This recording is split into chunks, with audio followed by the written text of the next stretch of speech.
Welcome to CSSPMS material available here YouTube channel. My name is Salim Ahmad. आप देखें CSS की तैयारी कितनी इजी और आसान है.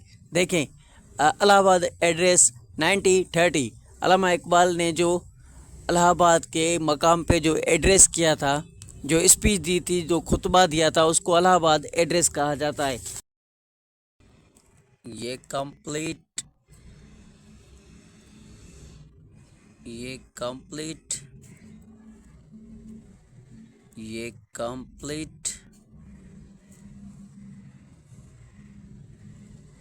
आज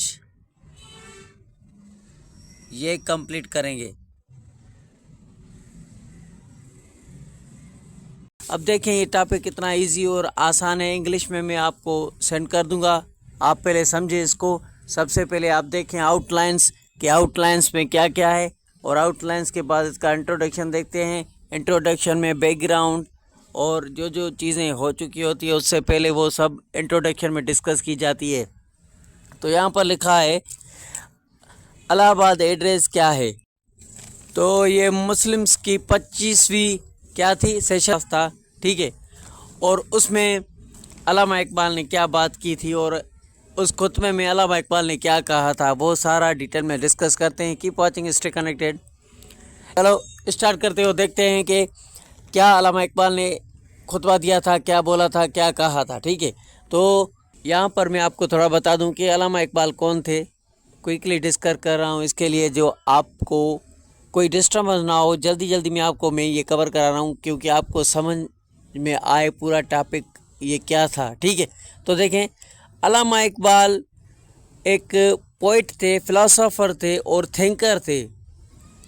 और इसने कंट्री वाइड, मतलब कि ये अल्लामा इकबाल का एक किस्म का इंट्रोडक्शन था कि इजलास हुआ, इजलास में एड्रेस खुतबा हुआ अल्लामा इकबाल का. और इस एड्रेस में अल्लामा इकबाल ने क्या कहा, और सियासी वाक़यात ने एक ख़तरनाक रुख इख्तियार कर लिया था. इसके बाद इससे पहले वहाँ पर मुसलमानों के हालात बहुत ख़राब हो चुके थे. मुसलमानों की इंटरेस्ट पे दो तरफ़ा हमला हुआ था. चलो यहाँ से टॉपिक को स्टार्ट करते हैं कि अल्लामा इकबाल ने क्या क्या बोला था, इस स्पीच में क्या क्या कहा था और क्या क्या मुसलमानों के अंदर रूह फूकी थी कौन सी, वो देखते हैं. यहाँ से सियासी वाक़यात ने एक ख़तरनाक रुख इख्तियार कर लिया था.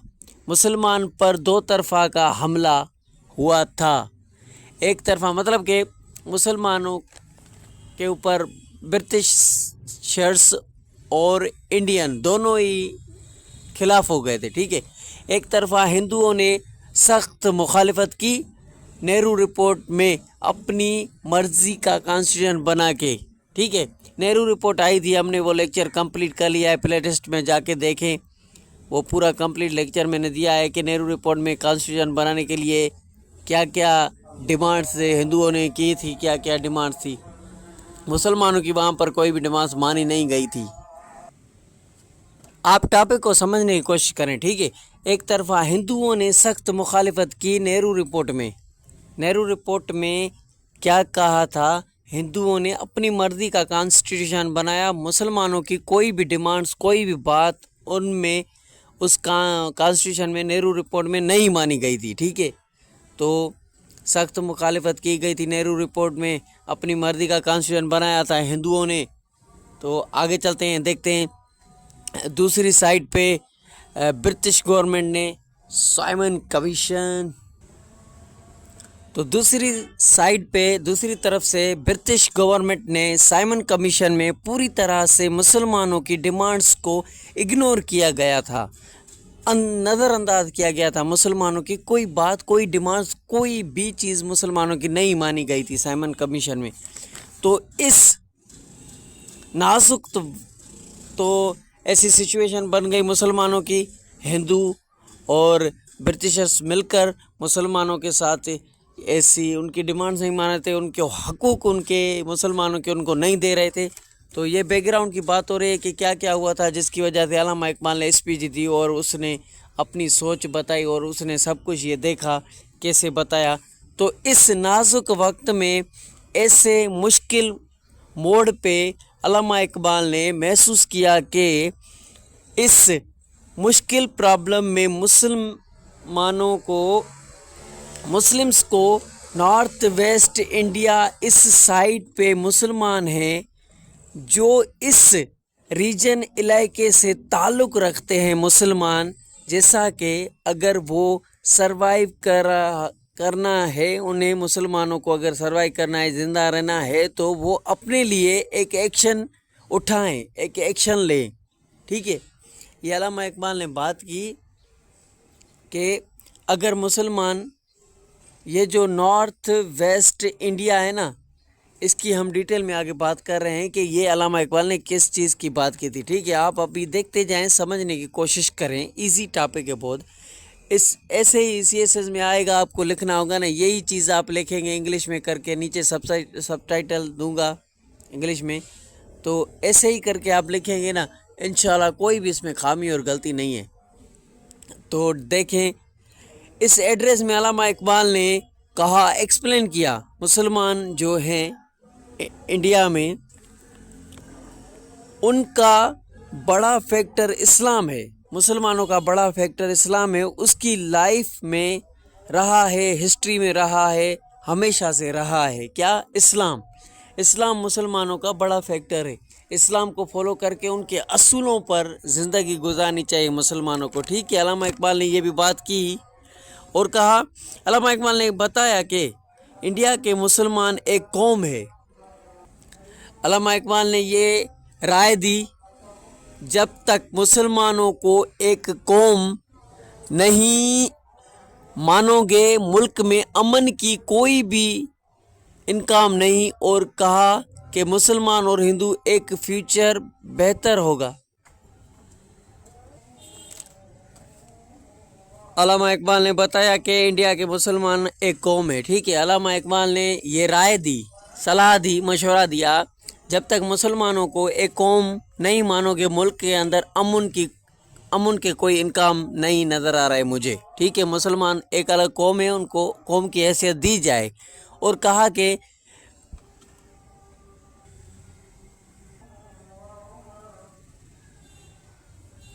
ठीक है, और अल्लामा इकबाल ने कहा, मुसलमान और हिंदू का फ्यूचर बेहतर होगा अगर उनके कल्चर्स के वैल्यूज़ दिए जाएंगे, और फेडरल सिस्टम जो है मुसलमानों को दिया जाएगा अलग से। होमलैंड की क्या थी डिमांड थी अल्लामा इकबाल की कि मुसलमानों के लिए अलग वतन चाहिए, हमें अलग एक होमलैंड चाहिए। होमलैंड का मतलब होता है वतन, अपना मुल्क।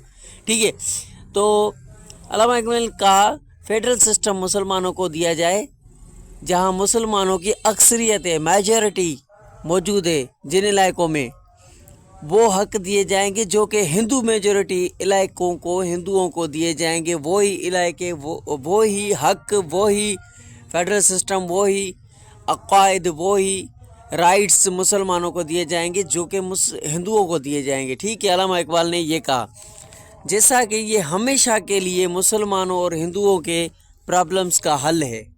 और अल्लामा इकबाल ने कहा, ये हिंदू और मुसलमानों के प्रॉब्लम्स का हमेशा के लिए ये सॉल्यूशन है, उनको अलग अलग वतन दिया जाए, उनको अलग किया जाए।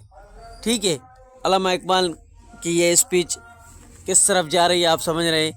जैसा कि ये हमेशा के लिए मुसलमान और हिंदुओं के प्रॉब्लम्स का हल है। ठीक है, और आगे देखें, और अल्लामा इकबाल ने कहा कि पंजाब NWFP मतलब कि नॉर्थ वेस्ट फ्रंटियर प्रोविंस, मतलब कि खैबर पख्तूनख्वा और बलूचिस्तान एंड सिंध, ये जो इलाके थे ना, इसी की ही बात कर रहा था अल्लामा इकबाल। नॉर्थ वेस्ट इंडिया में पंजाब, NWPF, बलूचिस्तान और सिंध आता है। ठीक है, ये अल्लामा इकबाल ने कहा, इनको कन्वर्ट करके एक सूबा बनाया जाए, एक स्टेट बनाया जाए। अल्लामा इकबाल ने ये डिक्लेयर किया, ये ऐलान किया कि नॉर्थ वेस्टर्न पार्ट कंट्री एक यूनिट बनेगा। नॉर्थ वेस्टर्न पार्ट जो है ना, ये इंडिया का ये मिला के पंजाब, NWPL, बलूचिस्तान, सिंध है, इलाके हैं, ठीक है। ये नॉर्थ वेस्ट इन पार्ट्स को कहा जाता है। पंजाब, बलूचिस्तान, सिंध और NWPF को नॉर्थ वेस्ट कहा जाता है ऑफ इंडिया। एक यूनिट बनाया जाए जैसा कि इनमें अपनी सेल्फ गवर्नमेंट भी होगी और उनकी अपनी सेल्फ गवर्नमेंट होगी, ब्रिटिश के अंडर होगी या ब्रिटिश की वहाँ पर कोई भी इंटरफेरेंस नहीं होगी, अलग से इनकी हुकूमत होगी, फेडरल सिस्टम होगा, ऐसा अल्लामा इकबाल ने कहा।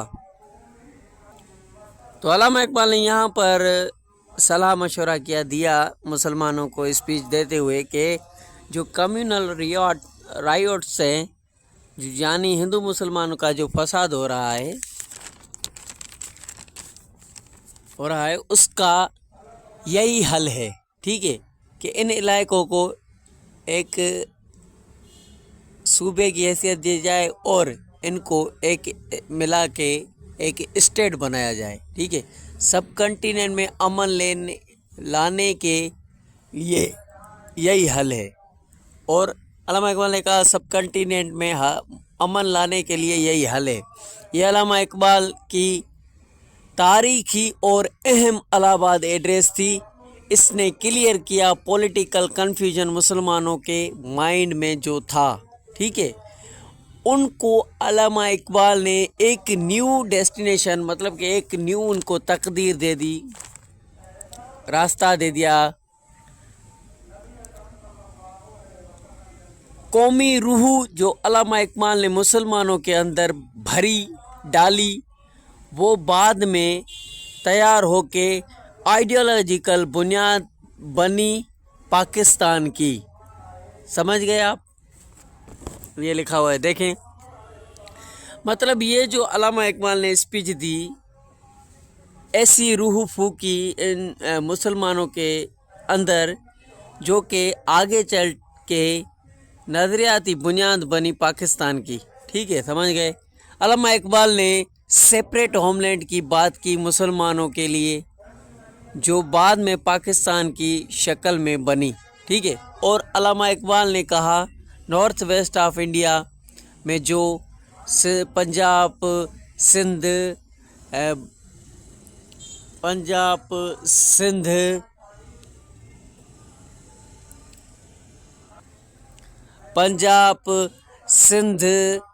एंड बलूचिस्तान, NWPF मतलब कि खैबर पख्तूनख्वा, इसको मिला के एक सूबा बनाया जाए, सेल्फ गवर्नमेंट इसको दी जाए। सेल्फ गवर्नमेंट के साथ, सेल्फ गवर्नमेंट मतलब कि मुसलमानों को अपनी गवर्नमेंट हो। और इस वक्त मुसलमानों के ज़्यादातर लीडर्स जो थे ना, वो राउंड टेबल कॉन्फ्रेंस में गए हुए थे लंदन। तो यहाँ पर आप देखें कि ये क्या था, ये था इलाहाबाद एड्रेस जो अल्लामा इकबाल ने स्पीच की। और ये बातें की थी जो मैं आपको बातें बता चुका हूँ कि अल्लामा इकबाल ने मुसलमानों के लिए क्या किया। और इसके बाद टॉपिक आता है राउंड टेबल कॉन्फ्रेंस। अब राउंड टेबल कॉन्फ्रेंस क्या थी, उसमें क्या क्या हुआ था, जो बातें हुई थी, हम डिस्कस करेंगे बहुत ही अच्छी तरीके से, जैसे इस टॉपिक को आज पढ़ा। अगर कोई आपको बात समझ में नहीं आई तो आप कमेंट में पूछ सकते हैं मुझसे, मैं हर चीज़ का आपको जवाब देने के लिए तैयार हूँ। और देखते रहें, सब्सक्राइब करें। कमेंट में आपको जो भी चीज़ चाहिए, जो भी आपको लेक्चर चाहिए, आपको कमेंट्स करनी चाहिए, कमेंट करें please. Thank you, keep watching, stay connected. ऐसे ही आसान मटेरियल उर्दू में और इंग्लिश में दोनों में देता रहूँगा।